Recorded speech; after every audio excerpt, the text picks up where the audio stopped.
won World War II changed the fact that it was one of the biggest loss of human lives in history?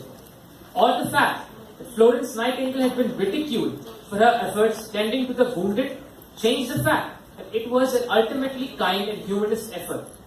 How people view these things and others over the years does not change the fact that there have been and will be absolutely good and bad things present in our world since the dawn of time. Good morning, everyone. Today I, Ashwin of MP, am going to stand strongly against the motion.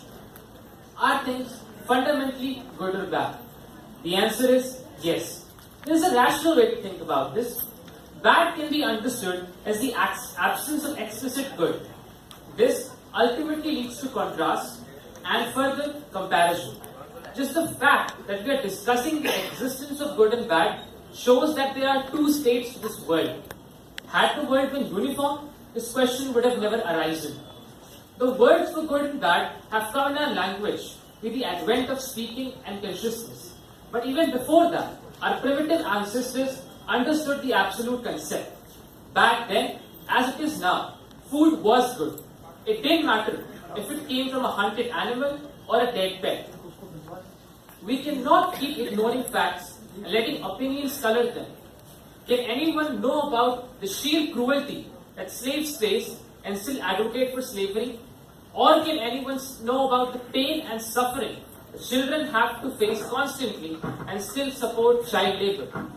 Let me tell you, my worthy opponents, where you go wrong regarding the subjectivity of good and bad. An action has three components: the intention, the action itself, and the consequence. Where the proponents of subjectivity go wrong is that they give the highest priority to the intention. According to them, a war is not bad if the sides engaging in it think it to be good and necessary, no matter what the cost of war that the people have to pay.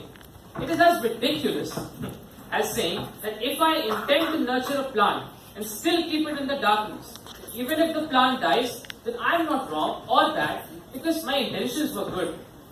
In a world where we have to pay the price of every decision we make, where the consequence is affected by an unfathomable number of factors, and where even we don't have access to all the inner workings of our brain, does it really matter what we think regarding if something is good or bad? On an ending note, remember, my friends, that we have to choose. It can't be the best and worst of times. It has to be the best or the worst of times. And we can't shy away from this. Thank you.